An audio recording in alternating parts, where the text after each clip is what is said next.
Hey, what is up guys? Welcome back to the channel and welcome back to Gran Turismo 7. In today's video we're going to once again as usual cover the weekly challenges. Before we get into it though, I do want to apologise if I do sound a little bit funny or a little bit groggy or wheezy or anything like that. I've not actually made a video in probably about a week since the last lot of weekly challenges last Thursday. Basically over the weekend I ended up in hospital quite badly, basically a good bout of pneumonia. However, you know, after countless medications and all that kind of stuff, I am feeling a bit more normal today, but if I do sound a little bit funny, that will kind of explain that. So just wanted to kind of get that out of the way and apologise first that if I sound a little bit off my game, that's kind of why. So let's head over and get into the weekly challenge starting the 18th of January 2024, running for the next week. So as usual with the weekly challenges, we're going to have 5 events up. So this is week 3 for January, 6 days remaining. Obviously it's on the morning of the release. As you can see, we've got the European Sunday Cup 400, which takes place at the test course, the one with the, you know, notoriously steep hill, again aimed at, you know, European 400 pp cars. Very much an open one, that one, so there is actually no limit. Then we have the Japanese Clubman Cup 550, that'll be over at Grand Valley Highway South. The 550 limit, again, it's just sort of an indicator of the vehicles you'll be racing against. Again, I think you can pretty much go over that one. Then we have something different. We have the World Rally Challenge over at Barcelona on the Rallycross layout. Absolute carnage, that one. Then we have Mount Panorama or Bathurst for a American Clubman Cup 700 basic race, really. Again, quite a straightforward one, that one. For me, goes on for a little bit too long. And then we have the Super Formula for the final longer race of the week over at Watkins Glen. Again, not a very long race, to be honest. You can basically go around on a 0 stop, or you can just go flat out on the softs with a 1 stop. In terms of rewards this week, much better, to be honest. So 100k, 200k, and then the 6-star roulette ticket car reward. Again, I think this is about the 3rd time that we've ever seen that in around about 13 or 14 weeks of these weekly challenges. So a much better reward, in my opinion, than some of these sort of part tickets or the usual tickets, which end up giving you a very terrible reward. At least at this point, we know we're going to be getting a reasonably expensive car, usually around about $1 million plus, depending what we're going to win. So we're going to quickly head over to the European Sunday Cup 400 at the test course reverse. So we're going to be going up that massive steep banking. Again, I'm going to try and use a car that I haven't necessarily used. So we're going to use the 20 million credit Alfa Romeo 8C2900B. Again, in terms of this vehicle here, it's just one of those that I've just never found use for, and it was actually the last car that I ever bought up in GT7 quite recently, just for the reason that, to be honest, it's never really appealed to me. It's a 20 million car with very little use, so I just thought I'd kind of bring it out for the first time. Surprisingly, not as bad as I thought it would be on the performance, relatively quick in comparison to what I expected, but you know, it's definitely no world beater. In terms of this event here, I don't think anyone's going to have any real problems. So it's a 3-lap sprint. Again, as long as you've got a car that's powerful enough to get up the hill, you should relatively easily win this one. Again, with the extra lap added in there, there's no real excuse for not winning this in pretty much almost anything, as long as you're sort of around about the sort of 350 to 400 pp mark.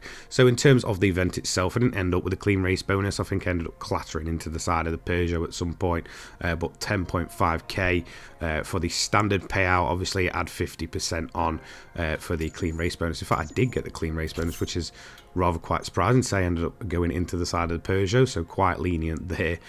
So 100,000 credits as well on top for the first sort of bonus tick of the week. There'll be 2 more of those to come, obviously one at 1, one at 3, and one at 5. So yeah, not a bad starting point, a very basic event. Now for this one here, this is again another relatively simple event, one that I feel like just feels, you know, dragged out a little bit too long, to be honest, for the sort of AI that we're up against. So Japanese Clubman Cup 550 over at Grand Valley Highway South. For me, the better of the Grand Valley Highway layouts. In terms of the vehicle that I'm using, I went for a Mitsubishi Lancer Evo, one of the older generations, around about, you know, I sort of say for about 500 pp. In terms of the tyres, I've gone for Sport Softs just for that added grip, but I completely forgot to tune the car correctly, so basically under braking, this thing is absolutely shifting the rear about and basically becomes uncontrollable. So it was a sort of bit of a nice wake-up call this morning to try and get this thing under control, under some of the, you know, harsher braking that happens here, mainly off of sort of the, you know, main long straight, which you're going to see here. So I had plenty of power getting onto the straight, as you can see, pretty much just flying past everything, even on the hardest difficulty here.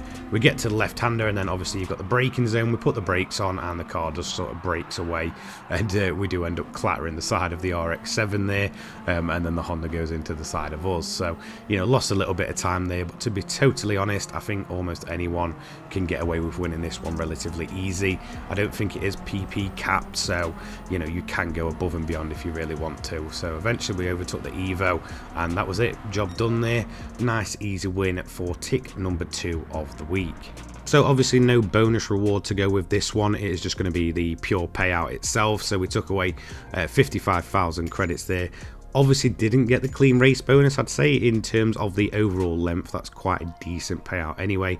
Add 50% on if you do want the bonus. World Rally Challenge next. This is going to be the Rallycross layout of Barcelona, one of the post-launch editions, as well as the no chicane and the national layout, I believe, which all came sort of in the same update. So in terms of the car that I'm going to use here, I'm just going to use a, you know, non-modified Group B Honda NSX. Big thanks to Stuart for the livery that we've got on here. In terms of the actual race itself, though, I would say this is perhaps the most awkward of the bunch, because it's so tight and it puts 12, you know, relatively quick vehicles on. The AI just seems to be tripping up over themselves constantly, especially in the beginning, where they're sort of, you know, not as spread out. I mean, not like they spread out too much anyway, but you'll find that they may get stuck on like some of the barriers, and then that's going to start like blocking up, or as you can see there, they'll just quite plainly go into the side of you. So getting the clean race bonus here is pretty much going to be one of those nigh on impossible tasks. So just get your elbows out, get the moves done, and you should be absolutely fine. So again, even on the hardest difficulty here, we are again just having to be a bit rougher than we kind of like to be, to just get the moves done. And, you know, at the end of the day, you're probably going to lose the clean race bonus once the AI starts bundling up with each other in the early stages and getting caught on barriers and stuff. So that's going to be tick number 3 over and done with. Again, not too difficult in terms of overall pace, it's just made a bit more awkward by just the kind of standard of the AI themselves. 65k, obviously tick number 3, which is going to give us a 200,000 credit I guess ticket reward, whatever we want to call them now, which leaves us one more prize to be able to get. But before that, we are going to have to go to our 4th race of the week, which is going to be the American Clubman Cup 700 at Mount Panorama or Bathurst. Now again, this was one of the post-launch Bathurst races. I think prior to this we only had one in the entire game. However, it's just really not that great. I think it was added in December of 2022.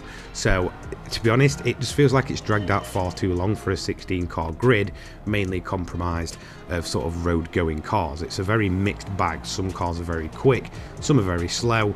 Again, it just really makes no sense how spread out it is. I can't remember if the limit is actually in place. I just kind of know that I went for a relatively high performance or fully upgraded Dodge Demon. Again, obviously giving me insane straight line speed. I knew that in terms of when I'm up on the mountain, these cars are quite wide and stuff, so it's not going to be too easy to get the overtakes done. I thought, you know what, I may as well just make it up with the sort of straight line speed, which we very easily did. And even on the hardest difficulty, I think the AI is very much unbalanced. I feel like out of the entire grid of 16 cars, there's only a couple that may be able to challenge you, mainly a Dodge Viper, which you can see up here, and a couple of the Corvettes do seem to get a little bit racy in the later stages, but again, we're going to be quite easily able to just absolutely outrun them. So in terms of the event itself, you're not worrying about tyre fuel or anything like that. You may even get some lapping done. As you can see here, we're smashing to the barrier across the line, spinning those wheels up, and that is going to give us tick number 4 out of 5. For me, definitely should be around about 3 laps at most. After that, it just becomes far too unchallenging, kind of no matter what car you're in. 94,000 credits for that one. Again, I obviously didn't get the clean race bonus, I don't think, just due to the fact of that wall collision there at the end. And I think I ended up kind of rubbing shoulders with an old Corvette as well, sort of lapping it in the sort of later stages of that race. That is going to give us our daily reward as well, which was quite nice. Now, onto the final event. This is the Super Formula obviously event. These are from the Super Formula menu books. For me, this is perhaps the easiest of the Super Formula events that we've ever had. It's the Watkins Glen long course one. I think it's about 12 laps. Now, there is a couple of ways to tackle it, but for me, even on the hardest difficulty, I just recommend going for the softs, pit, softs. So you're going to basically not worry about your fuel. Don't worry about saving any of that. You've got plenty enough fuel to get yourself to the end. All you'll need to do is just put the fastest tyres on, box around about the end of lap 6, and then just go for another sprint on a set of softs. Use your overtake, use the slipstream, and to be honest, you should be able to quite easily win this one. As you can see, I started making the moves around about the end of lap 1. At this point, it was just kind of plain sailing from there. Once you start catching up to the rest of the pack, and you know, they all start bunching up with the slipstream and stuff, just use that overtake to just give yourself a bit of an extra edge, and you should be able to get multiple overtakes done in kind of one single move. So as you've seen here, we've got one done on turn 1, then they're all kind of trained up, and we're just going to use that overtake just to give us that slight bit more boost, and then we're going to get onto the inside here. We did end up absolutely clattering the curb, which sort of upset the balance, but you know, we still got the job done. So onto lap 3 here. Again, we're just kind of, you know, sifting away through the rest of the pack. We're getting much closer to the front. By the time we get to lap 4, we're almost on the podium here. We've got 2 cars battling away. 2 of us are going to try down the inside there, and it's going to get a little bit, you know, a little bit messy, to be totally honest, but we did manage to at least get 1 car done, and then we're going to try and get the car up ahead a little bit later on the overtake button. As you can see here, down the inside, get that one covered off, and that is P2. Now, the leader was quite up ahead. I noticed that around about lap 6, my pace just started being very kind of stagnant. It wasn't really going up or down, so I thought, do you know what, end of lap 6, get the softs on, get a fresh set on, don't worry about fuel, and basically away we go. The softs, I know, will at least last me until the end now, and all I've got to do is just keep on pushing, as the majority of the AI will actually pit as well. So it's a very mixed bag. I don't know if there is a few cars that don't pit, I'm pretty sure there is, but the majority of these cars are on softs. So although we're going to end up coming out around about P16 by the time we do leave the pit lane, almost losing a few more positions towards the back end there, we are going to be able to basically make a lot of the moves up when the rest of the cars are boxing in. So not only we're making ground up on the track itself, as you can see here, we're also going to be making it up pretty much every time we go across the start-finish straight, as a bunch of cars are going to be pitting in at different times over the course of the race. I think the latest I saw a car go in was around about lap 10 or 11.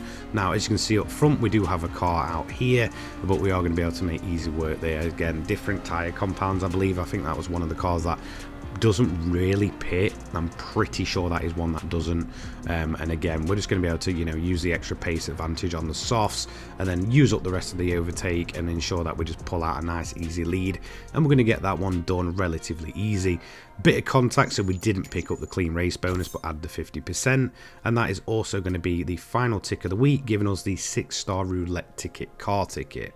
So let's go through the rewards then for this week. So we have our 100,000 credit ticket, I guess. So again, it's just going to add to the overall bank balance. Then we have the 200k for the free ticks of the week. And then obviously finally we do have the one that most people are going to want to get their hands on, and I'll say is the most popular of all the rewards that we get for the weekly challenges, which is obviously the free car ticket.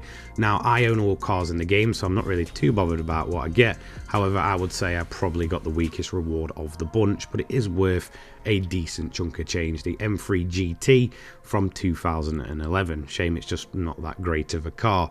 Again, worth about 800 to 850k if I remember correctly.